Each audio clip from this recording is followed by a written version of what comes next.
नमस्कार दोस्तों। अपन ने यूज ऑफ सीरीज कनेक्शन ना, जैसे प्रकाश टॉर्च होती है तो उसमें सेलों को श्रेणी क्रम में संयोजित करके उसकी वोल्टता बढ़ाई जाती है।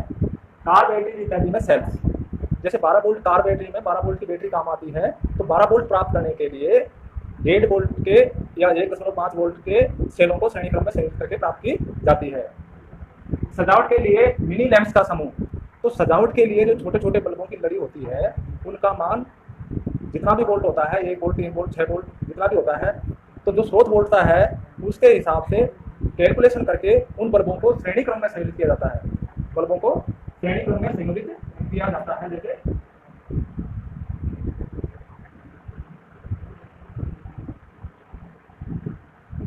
स्रोत वोल्टता अपनी जैसे 6 वोल्ट है, स्रोत वोल्टता कितनी है? 6 वोल्ट है। तो ये मान लिया 1.5 वोल्ट के बल्ब है, 1.5 वोल्ट के हैं, ये पहला बल्ब है, ये दूसरा बल्ब है, तीसरा बल्ब है, चौथा बल्ब है, तो 4 बल्बों को श्रेणी क्रम में जोड़ करके सजावट के लैंप का समूह बनाया जा सकता है। ऐसे ही उनकी वोल्टता, जैसे स्रोत की वोल्टता ज़्यादा है तो उसके हिसाब से अनेक लैंपों को श्रेणी क्रम में संयोजित करके डेकोरेशन या सजावट की लड़ी बनाई जा सकती है। तो वहाँ इस श्रेणी क्रम परिपथ का उपयोग होता है। आगे का पॉइंट है अपना फ्यूजेज। तो फ्यूजेज परिपथ होता है, विद्युत परिपथ होता है, उसकी सुरक्षा के लिए उसके श्रेणी क्रम में फ्यूज लगाया जाता है। तो जैसे ये आपका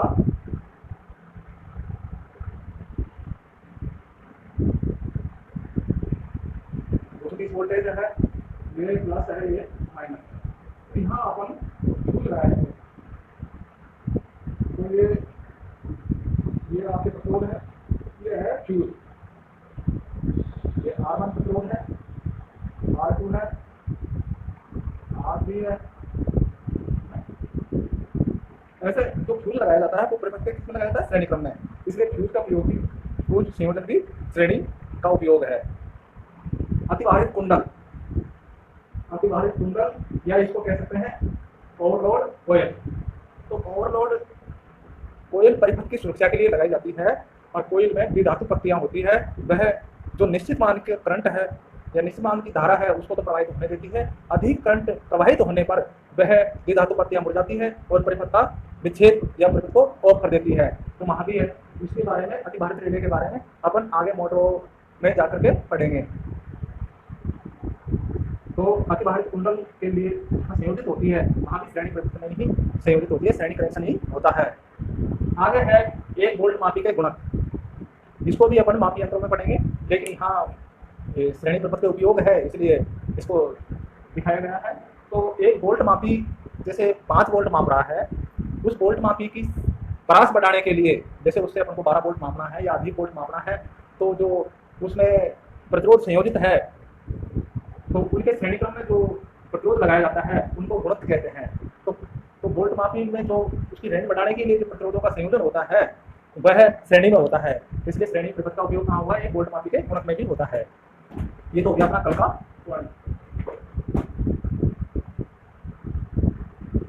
एक बार पुनः अपन चर्चा करते हैं विद्युत वाहक बल।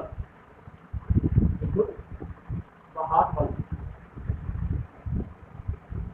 इसको अंग्रेजी में कहते हैं इलेक्ट्रोमोटिव फोर्स।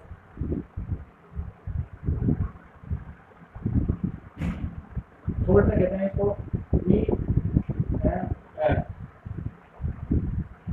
तो विद्युत वाहक बल क्या होता है? विद्युत परिपथ में विद्युत धारा प्रवाह के लिए एक दाब की आवश्यकता होती है, वह दाब या विभव की आवश्यकता होती है, यही विद्युत वाहक बल कहलाता है। इसका प्रतीक E होता है, वहां का वोल्ट होता है,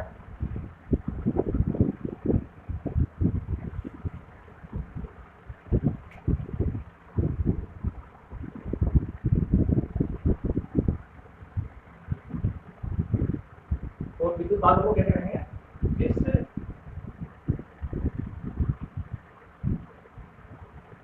परिपथ में विद्युत धारा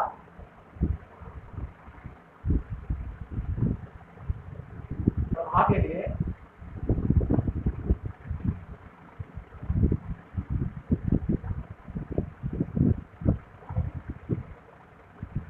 विद्युत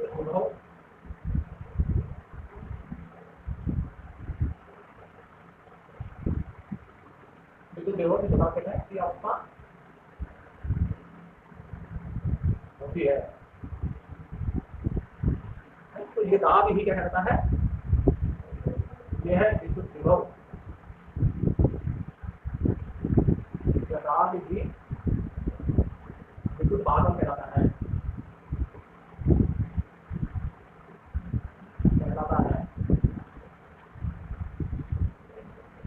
इसकी गणना E बराबर V प्लस IR से की जाती है, जहां V क्या है, टर्मिनल वोल्ट का,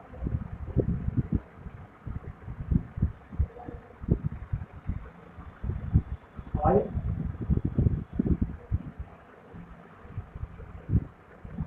प्रवाहित धारा,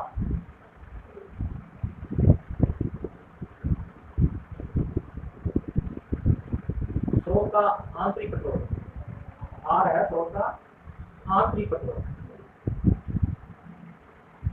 तो बच्चों आप यहाँ ध्यान देने की बात है कि ये IR है, वो इसको IR को स्रोत का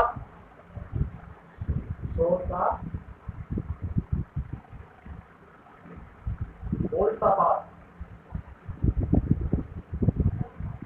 या वोल्टेज ड्रॉप कहते हैं। जैसे ये आपका परिपथ है,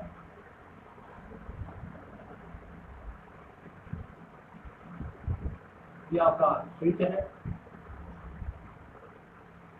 ये आपका वोल्टमीटर जुड़ा हुआ है। इस समय परिपथ में क्या देख रहे हैं आप, स्विच किस पोजीशन में, ऑफ में। तो ऑफ पोजीशन में जब स्रोत की वोल्टता नापी जाती है तो वो क्या कहलाती है, विद्युत वाहक बल। बिना लोड के जो स्रोत की वोल्टता होती है वो विद्युत वाहक बल कहलाती है। अब अपन ने स्विच को ऑन किया, ऑन करने पर जो वोल्टता आएगी वह टर्मिनल वोल्टता कहलाएगी। स्विच को ऑन करने के बाद जो वोल्टमीटर चार्ज देगा वो टर्मिनल वोल्टता होगी।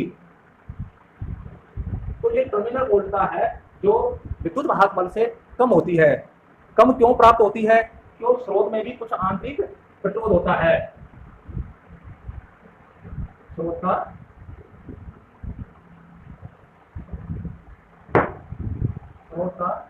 आंतरिक प्रतिरोध।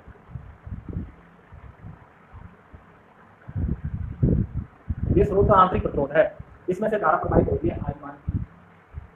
तो जो आंतरिक प्रतिरोध के कारण जो वोल्टता ड्रॉप होगी वो क्या होगी, IR। स्रोत में वोल्टेज ड्रॉप वो IR होगी।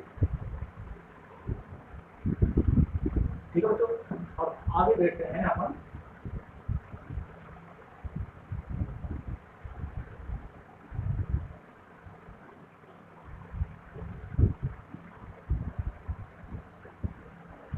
वैद्युत विभवांतर।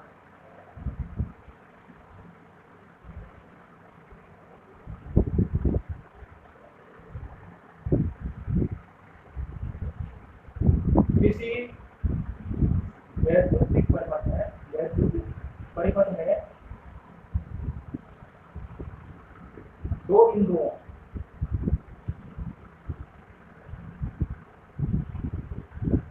के बीच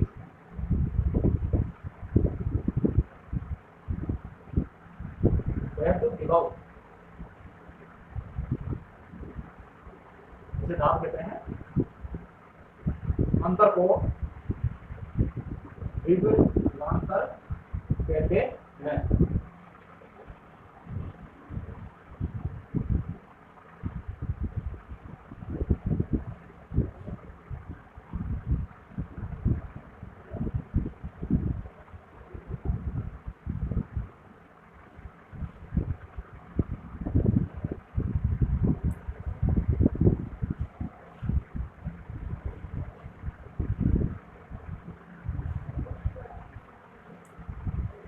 तो इस सर्किट देखें आप, इस सर्किट में क्या है कि ए पर जो विभव का मान है वह 12 वोल्ट है और बी पर जो विभव का मान है वो 0 वोल्ट है। वो कैसे कि जो 12 वोल्ट है वो इस परिपथ में जो रेजिस्टेंस लग रहे हैं उनमें कहीं न कहीं ड्रॉप हो गया या खपत हो गया, उसके बाद में वहाँ 0 वोल्ट प्राप्त होते हैं। तो जो यहाँ पे 12 वोल्ट और यहाँ पे जो 0 वोल्ट है, तो इनमें जो विभव में अंतर हुआ दो बिंदुओं पर, इस प्रतिरोध के दो सिरे हो गए ए और बी, तो इनमें जो विभव में जो अंतर हुआ वो क्या कहलाता है? विभवांतर कहलाता है।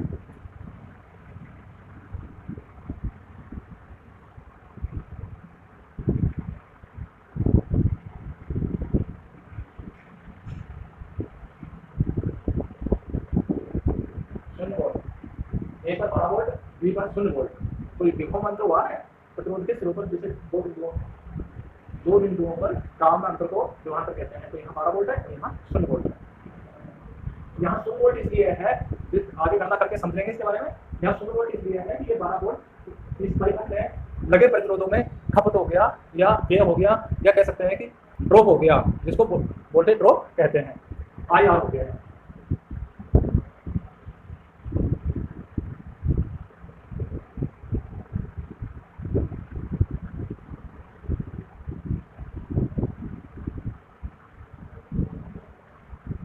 जो आर में तो वोल्टेज ड्रॉप हुआ IR, तो 12 वोल्ट के बराबर।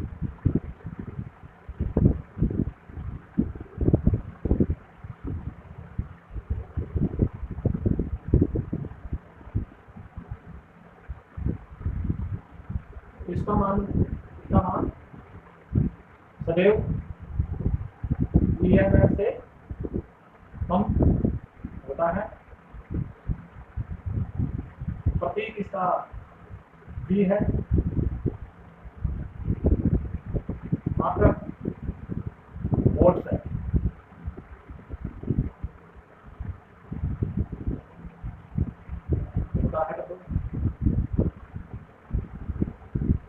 आगे देखते हैं।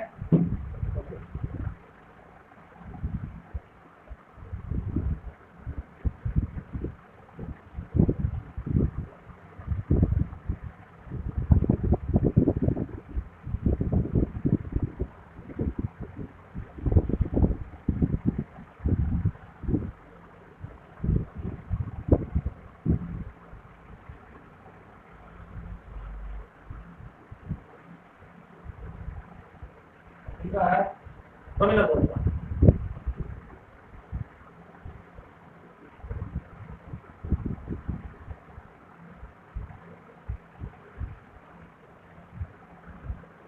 टर्मिनल वोल्टेज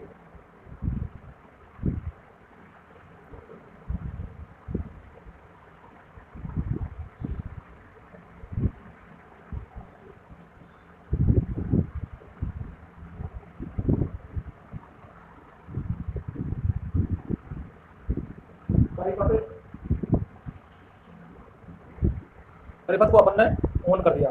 ऑन करने के बाद में जो स्रोत की वोल्टता प्राप्त होती है वह टर्मिनल वोल्टता कहलाती है।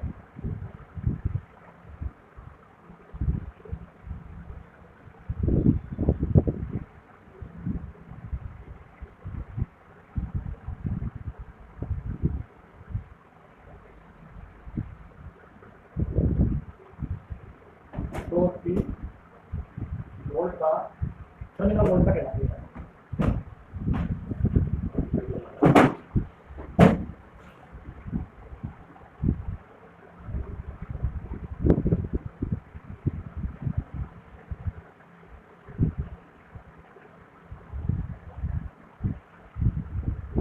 इसको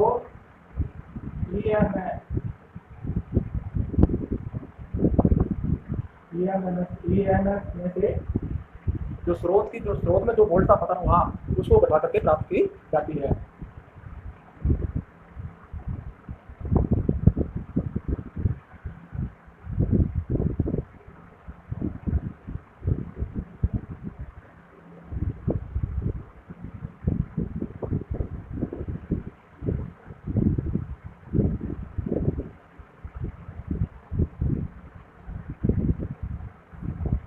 V बराबर E M F minus I R. ये आई आर है जो स्रोत का वोल्ट अपतन कहलाता है। स्रोत का वोल्ट का अपतन, वोल्टेज ड्रॉप।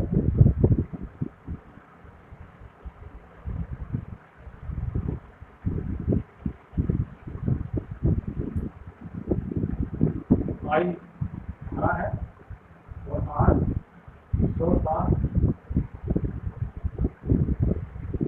प्रतिरोध है, जिसे आंतरिक प्रतिरोध कहते हैं। इसे आंतरिक प्रतिरोध कहते हैं।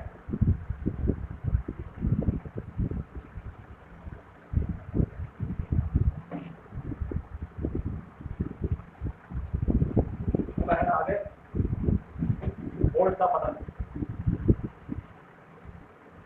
या वोल्टेज ड्रॉप।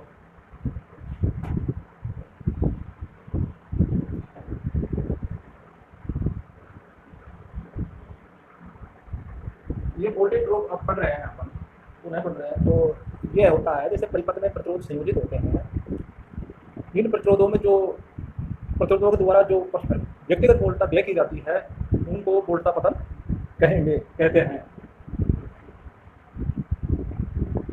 किसी परिपथ में प्रतिरोधों द्वारा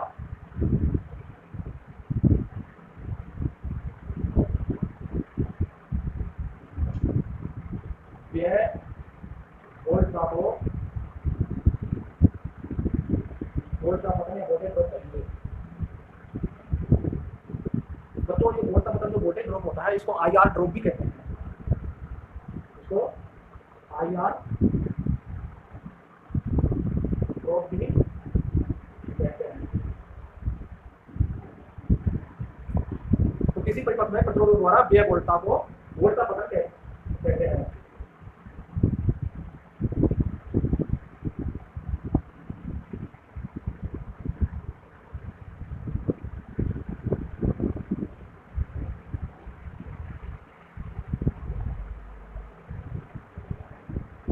इसको वोल्ट का पतन इसलिए कहा जाता है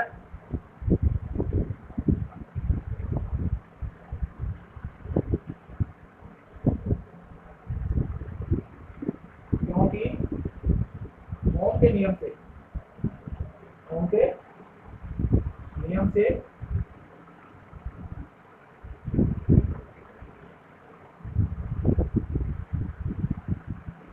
वोल्ट का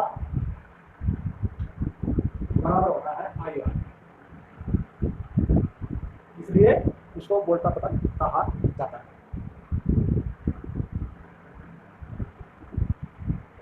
जब अपन को प्रतिरोध का मान दे रखा हो, जब अपन को किसी परिपथ में प्रतिरोध का मान दे रखा हो और स्रोत वोल्टता या वोल्टता दे रखी, टर्मिनल वोल्टता दे रखी है, तो अपन जो प्रतिरोध है उनमें वोल्ट का पतन का मान ज्ञात कर सकते हैं। उदाहरण लेते हैं समझने के लिए।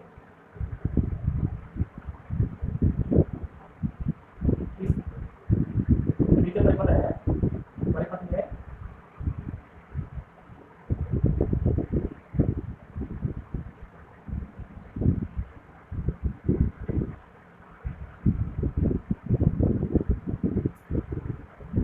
प्रतिरोध और वोल्टता दी हुई है, तो वोल्ट का पतन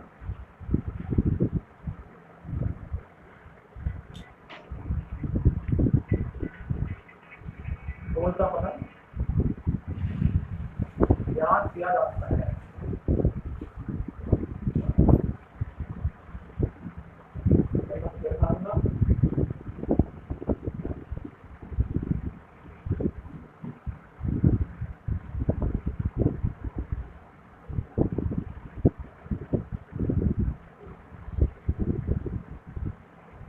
इसकी वोल्टता है तो वोल्टेज, इस पेट्रोल का मान है, आर का मान है 100 R2 का मान है बराबर 100, R3 का मान है बराबर 100, R4 का मान है बराबर 100 ओम।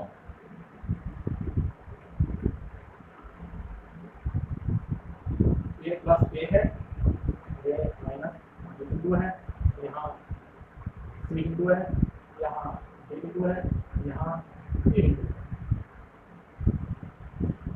तो इस परिपथ में ए बिंदु पर जो विभव का मान है वह 100 वोल्ट है और बिंदु बी पर जो विभव का मान है वो 0 वोल्ट है।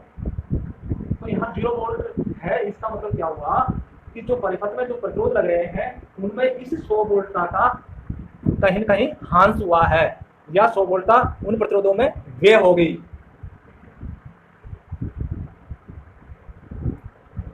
अब देखते हैं अपन को पता है कि श्रेणी क्रम में जो परिपथ का कुल प्रतिरोध है वह किस प्रकार ज्ञात किया जाता है। आपको सूत्र याद होगा कि R परिपथ का कुल प्रतिरोध R बराबर होता है R1 plus R2 plus R3 plus R4 के। इनमें इनका मान तो R1 का मान है 100 प्लस R2 का मान है 100 प्लस R3 का मान है 100 प्लस R4 का मान है 100। इनका योग आया अपना 400 ओम के। वोल्ट का दी हुई है अपन को 100 वोल्ट। वोल्ट का क्या दिया हुआ है या दिया हुआ है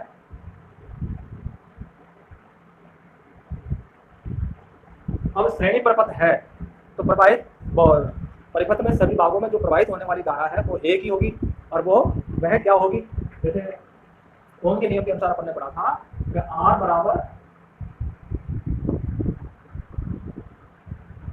V अपॉन वो I बराबर V अपॉन R है। ओम के नियम अपन ने पढ़ा था या ओम के नियम के अनुसार है कि I बराबर V अपॉन R। तो इसमें इनका मान रखने पर 100 वोल्ट है और यहाँ 400 ओम आया। तो परिपथ में कितनी धारा बहेगी 0.25 एम्पियर। परिपथ में 10.25 एम्पियर की धारा बहेगी।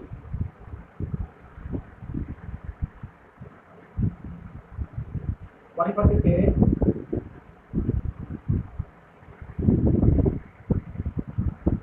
बिंदु ए पर विभव का मान 100 वोल्ट, बिंदु बी पर विभव का मान 0 वोल्ट।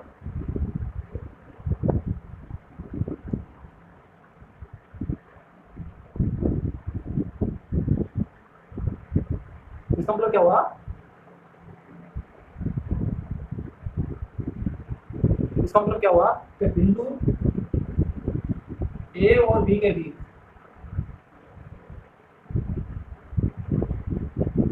कहीं कहीं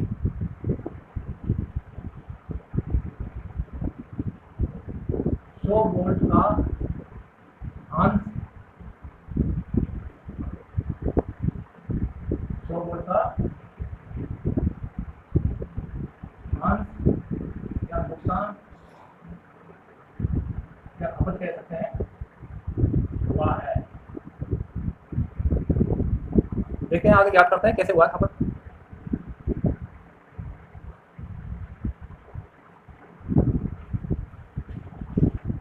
अपन ने परिपथ का कुल प्रतिरोध ज्ञात करके परिपथ में बहने वाली कुल धारा का मान ज्ञात कर लिया। अब प्रत्येक प्रतिरोध में जो वोल्ट का ड्रॉप है उसको ज्ञात करेंगे। वोल्ट का ड्रॉप का सूत्र है आपका R1 है, जैसे यहाँ अपन वोल्ट मीटर लगा देते हैं तो वोल्ट मीटर का पाठ्यांक होगा VR1। हम वोल्ट मीटर लगाएंगे तो इसका पाठ्यांक होगा VR2।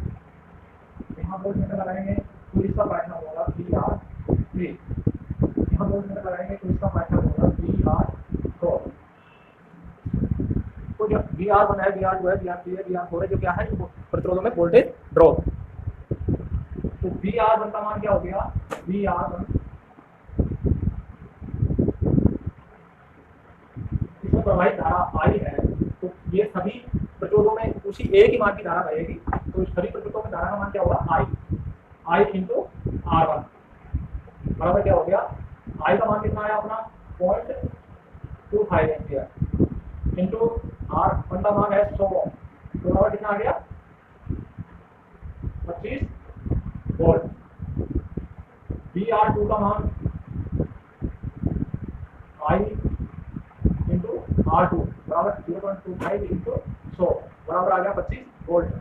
VR3 बराबर है, इसमें भी आई मान की धारा बह रही है, यहाँ भी वहाँ आई मान की बह रही है, यहाँ भी आई मान की धारा रहेगी, यहाँ पे सब जगह आई मान की धारा रहेगी, तो IR3 बराबर 0.25 इंटू 100 बराबर 25 वोल्ट।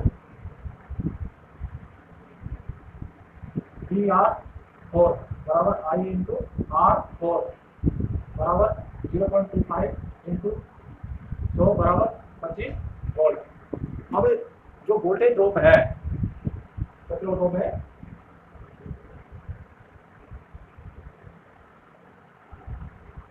जो वोल्टेज ड्रॉप है उनका योग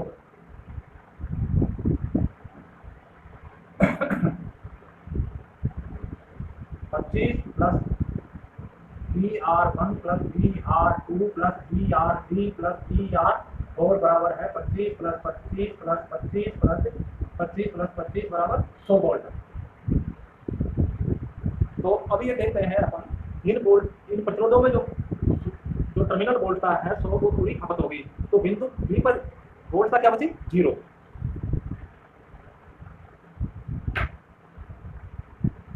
आगे देखते हैं अपन वोल्टेज ड्रॉपों की भिन्नता।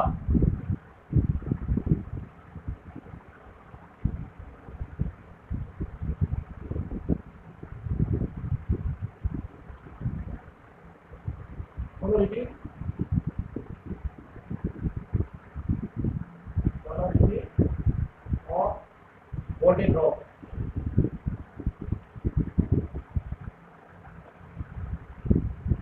वोल्ट का माप की भिन्नता। इसके लिए भी परिपथ को समझना पड़ेगा, परिपथ के हिसाब से समझ सकते हैं। स्रोत की ध्रुवता होती है प्लस और माइनस, इसमें श्रेणी परिपथ में अनेक प्रतिरोध जुड़े हुए होते हैं। तो अपन ये देखते हैं कि जो प्लस की तरफ जुड़ा हुआ है, जो सिरा प्लस की तरफ जुड़ा हुआ है प्रतिरोधों का, वहाँ उसकी ध्रुवता क्या है, पॉजिटिव है या प्लस है, और उस वहाँ पे और उसका जो दूसरा सिरा है, स्रोत का जो दूसरा सिरा है माइनस मात्रा उसकी माइनस है। अब अनेक प्रतिरोध होने पर प्रत्येक प्रतिरोध को देखते हैं कि जो प्रतिरोध जो स्रोत के प्लस की तरफ ज़्यादा नज़दीक है उसकी ध्रुवता प्लस है, और जो माइनस के ज़्यादा नज़दीक है वो उसकी ध्रुवता माइनस है होती है।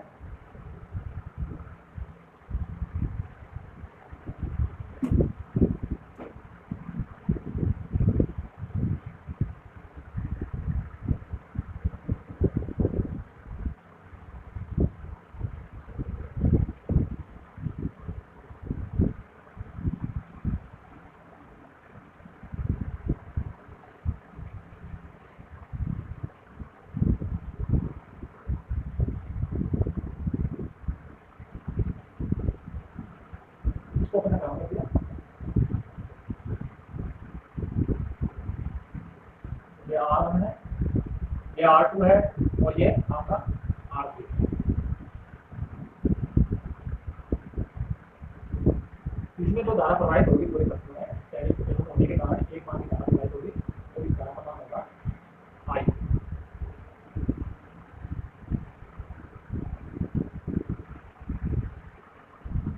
इसमें जो R1 प्रतिरोध दे रखा है, तो इसे हम देखते हैं प्लस ए सिरा है जो स्रोत के प्लस से जुड़ा हुआ है, और बी सिरा यहाँ है, सी यहाँ है और डी यहाँ है। तो ये बी सिरे की अपेक्षा ए सिरा अधिक धनात्मक है, बी सिरे की अपेक्षा ए सिरा अधिक धनात्मक है, और बी सिरा सी सिरे की अपेक्षा अधिक धनात्मक है, क्योंकि ये प्लस के अधिक नजदीक है। सी सिरा बी सिरे की अपेक्षा अधिक धनात्मक है, या फिर ऐसा कह सकते हैं अपन कि सी सिरे की अपेक्षा बी सिरा अधिक धनात्मक है, सी सिरा बी की अपेक्षा अधिक धनात्मक है, बी सिरा ए की अपेक्षा अधिक धनात्मक। ऐसा कर सकते हैं। इसके पहले अपन इन सब प्रतिरोधों पर ध्रुवता अंकित करते हैं, स्रोत के प्लस की तरफ प्लस, और जहाँ धारा या फिर ऐसा कहते हैं धारा प्रवेश करती है उसको प्लस सिरा, जहाँ से धारा निकलती है उसको माइनस सिरा प्रदर्शित करेंगे। तो ये हो गया आपका प्लस, ये माइनस, ये प्लस, ये माइनस, ये प्लस, ये माइनस।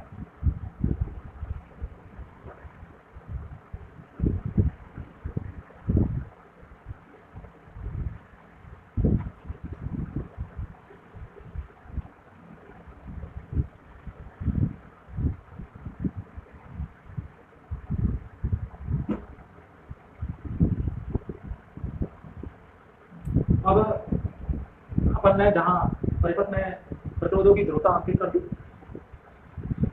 जो सिरा प्लस पॉइंट की तरफ होता है वह उसकी ध्रुवता प्लस है, जो माइनस की तरफ होता है उसकी ध्रुवता माइनस है।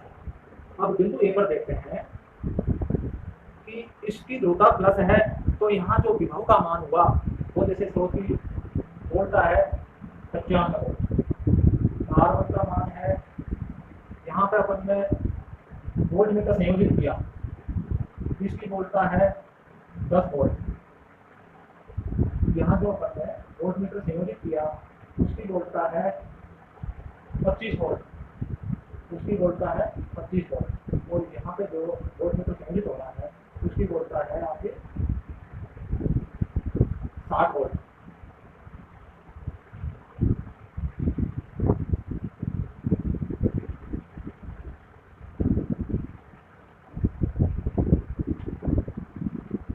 अब बिंदु ये है जो स्रोत से प्लस की तरफ है, प्लस से ज्यादा समीप है, तो ए पर जो वोल्टता होगी वो कितनी होगी 95 वोल्ट, क्यों पूरा विभव यही है। तो बिंदु ए पर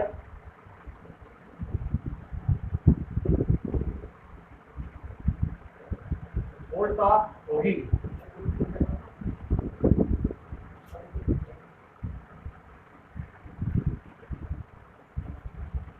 बिंदु ए पर वोल्टता होगी जब यह है स्रोत के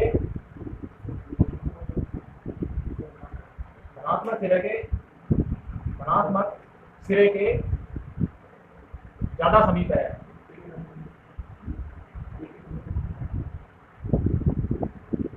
अतः ए पर वोल्टता VA बराबर 95 वोल्ट, यह 95 वोल्ट है इस बिंदु पर।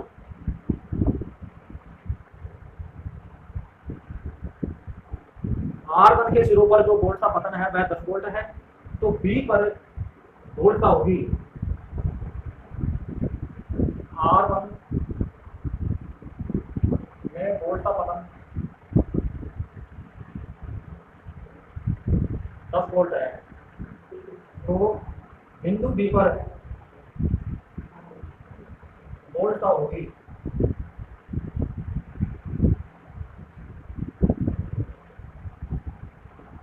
VB बराबर 95 माइनस 10 बराबर 85 वोल्ट। बिंदु सी पर वोल्टता होगी R2 में वोल्ट का पतन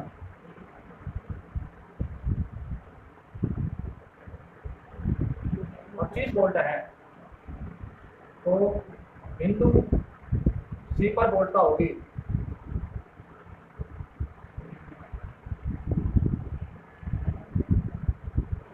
VC बराबर 85 माइनस 25 बराबर 60 वोल्ट।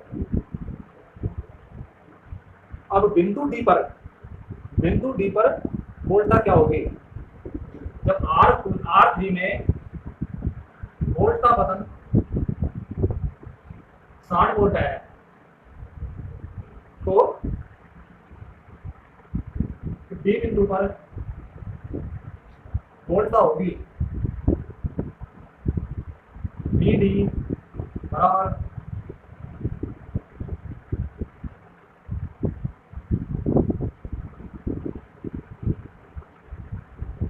60 नॉट बराबर 0 वोल्ट। तो बिंदु डी पर जो वोल्टता मिली अपन को वो कितनी मिली 0। तो दो बिंदुओं पर जो दाब हुआ, एक बिंदु पर स्रोत का पूर्ण वोल्टेज है और